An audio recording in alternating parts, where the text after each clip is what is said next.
What's up, y'all, and welcome to another alternative factuals video. And based on the title, I'm pretty sure a lot of you already can kind of tell where this video is going. So there's not going to be a lot of editing to this. There's not really going to be much change to what you see on the screen.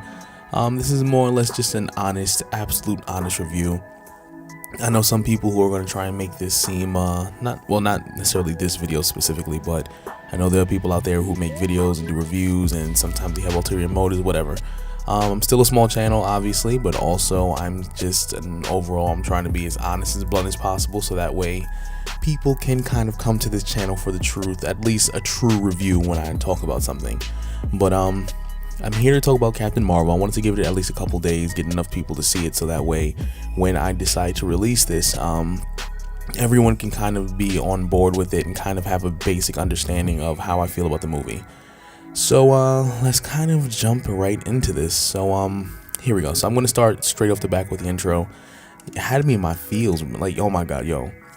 So they did this whole thing with Stan Lee in the intro where initially, they do the Marvel flip and these, zooms out into the Marvel little indentation 3D letters.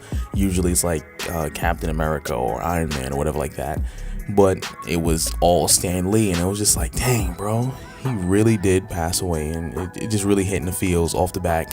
So already you kind of was just like, dang. Shout out to my boy, the real one out there, the real one. He's up there watching over all Marvel characters, He's one with the one above all. But anyways, so like I said, I overall enjoyed the movie, and I do see why some people say some of the things that they say about the movie. Like you already kind of pick up with the fact that she's on this planet, for example, and for some very odd reason, I can't remember the name of the planet. But we already know he's with Yon-Rogg. Now, Yon-Rogg was played by Jude Law, obviously, so this is kind of the interaction we see between the two of them for the most part. But you see that, she's training, she wakes up, that's pretty much what she does, because at this point, she still have blanks in her memories, and from her understanding, or at least from what she knows so far, is that she's Kree. And you can kind of see why she would feel that way. Like I said, Yon-Rogg kind of looks like her, and like I said, for the most part, Kree are very humanoid looking, as well as she had a blood transfusion from Yon-Rogg. So, nothing at the moment really gave her the sign that she was anything less than Kree. So you already know, like, she goes into space. She had to speak with the Supreme Intelligence, and I'm not going to get into detail of who the Supreme Intelligence is, but just for a super short version, just the overall cohesive mind of the Kree, basically all the smartest and most intelligent people kind of combined into one singular kind of entity.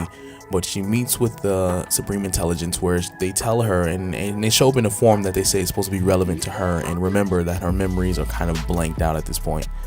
But I kind of see, like, why some people say what they say, because this is when we start to transition into, like, the things that they kind of feel like you shove down their throat as, like, an audience watcher or whatever. But this is when you kind of get the flashbacks of the memories. You kind of see the things that she kind of sees, and you go on the missions, and even the dreams that she starts to explain or whatever like that. So you kind of get a feel for what's going on in the direction that the movie is going, because for the most part, I'm not going to lie, it's relatively predictable, and I kind of saw it coming. But she goes to the planet, does a mission, finds out it's an ambush that's not really too relevant, and it's an ambush. She gets captured, ends up on Earth. Now, like I said, a lot of it is when her memory starts to kind of kick in, where it kind of got a little cringy for me, where I get it, Captain Marvel, she is supposed to be a strong woman, and I have nothing against that at all. I don't mind it.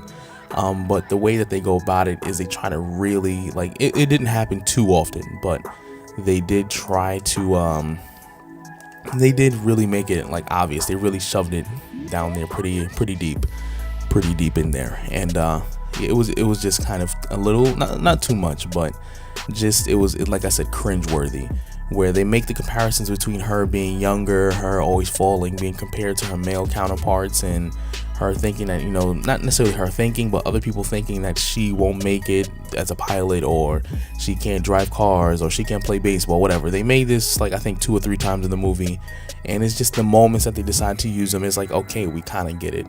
Rather than people automatically want to compare it to movies like Wonder Woman, where they didn't really do that. They let Wonder Woman be herself, and then it kind of spoke for itself.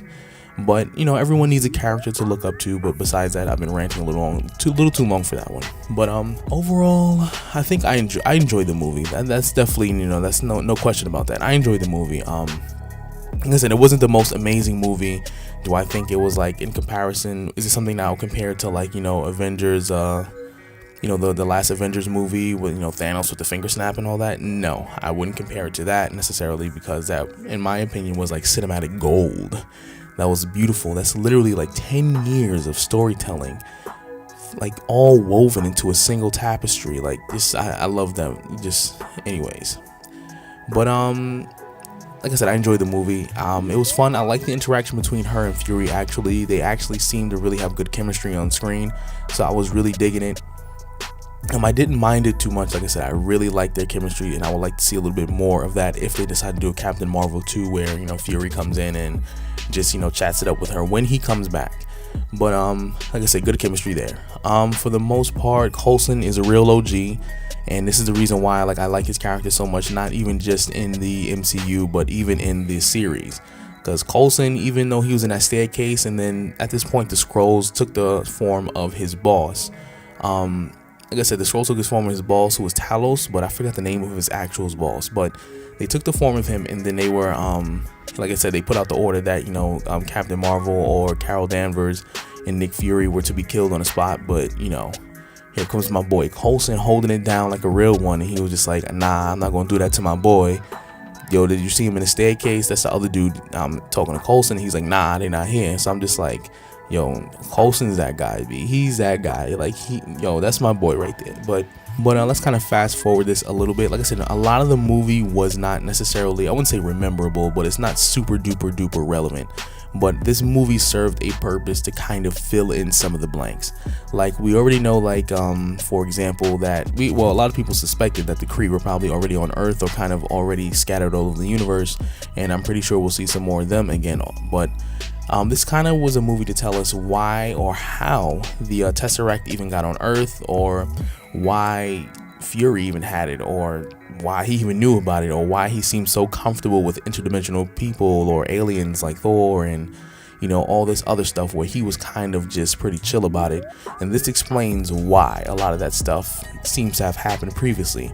So I will call this movie a filler movie. Now, a lot of people think that filler is basically something that is completely irrelevant to the overall plot, which is absolutely not true. Some filler actually can feed into the overall plot, and they serve the sole purpose of basically answering questions that we probably had about a previous set of episodes or previous set of movies that have already taken place. This is one of the filler movies. Basically, we find out, like I said, the Tesseract was on Earth, why it was on Earth, how it was being hidden for an extended period of time, what they were doing, what Project Pegasus was, and then, like I said, transitioning into her role in the future when it comes to Endgame, and her abilities and how she can contribute to the whole overall. That's mostly to do with the post-credit scene. But just overall, it's just a filler movie to kind of transition us into what we're going to go seeing for next month for Avengers Endgame. And we already know that she's on Earth at this point, because remember, the pager was sending out a signal, and in the post-credit scene you see it just stops working, and then she's just right behind Natasha Romanoff doing what she does, and whatever. So this movie served that purpose. I'm going to run it back a little bit because it has to do with the plot. Now, like I said, at first, initially, when we're introduced to the movie, we see that the Kree is supposedly or seen as the enemy, and that's simply because we're kind of taking this experience through the perspective of Carol Danvers, aka Captain Marvel. Now, after we're kind of seeing this experience, she kind of gets her memories back, see that her foundations were actually on Earth, and she realizes that Jan Rog was the one who actually went after the initial Kree scientist on Earth, who she's having memories of, and that Carol was the one who destroyed the energy source, and the energy source was absorbed into her, and all that good stuff. And she finds out that the Kree, the most hostile of the two. There we go. I don't know why I struggled with that for a reason. But yeah, because you had, like I said, you had the Kree where basically she was raised, or not necessarily raised, but after her memory wipe, she was basically being taken in by the Kree. And then after that, she had an encounter with Talos, who was the one who was actually working for the Skrull.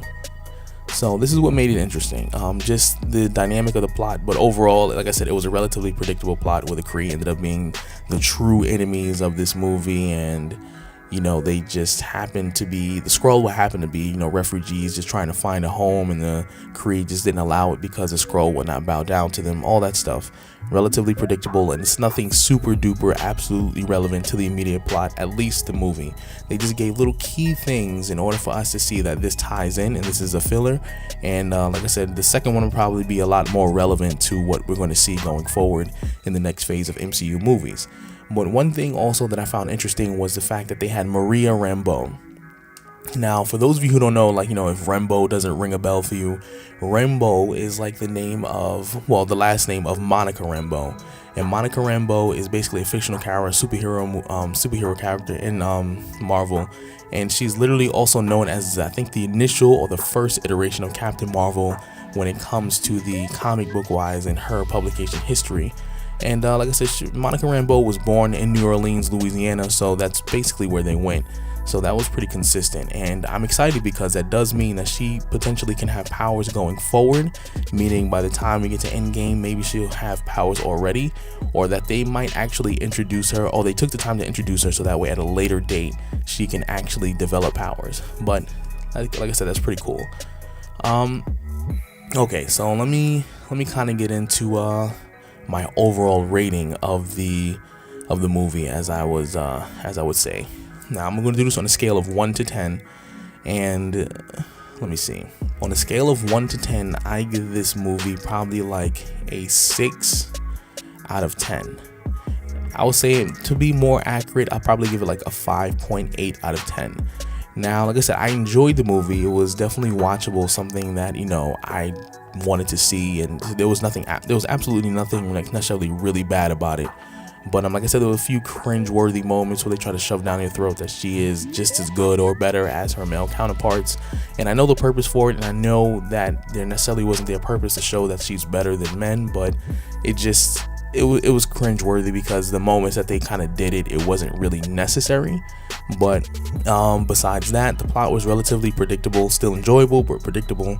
And even the way she got her powers, don't get me wrong, I knew that they had to do it for the movie, but pretty much superhero-esque, you know, some sort of freak accident, freak explosion, and thus her powers are born, and whatever, boom, she absorbed it, whatever. So, like I said, overall, I enjoyed the movie, and it wasn't a bad movie at all. Like I said, I would encourage people to watch it. Like I said, this is a filler movie that you should see that helps transition you from what we've seen already in the Marvel Cinematic Universe to kind of answer some questions that we've had for like the last 5 to 6 years, and then it transitions you into Avengers Endgame, so you can kind of understand how everything kind of pieces together. Everything else is the pieces. This is like a part of the movie that where it's like kind of working as glue, is making the rest of this stick together, and you can kind of see the bigger picture because of this movie, and it's helping, you know, show that. But let me know what you think in the comments. Let me know what you think in any social media that we have. All that stuff is in the comments, the description down below, excuse me. But let me know on Twitter, Facebook, whatever you want to contact me about it. But just let me know what you thought about the movie, and any theories you may have, or any questions you may have, or just even some whack job, you know, commentary, I guess, about it. But all comments are welcome, and if you're new to the channel, please be sure to like, share, and of course subscribe, and leave a comment down below. And I hope to see you later on. Peace out.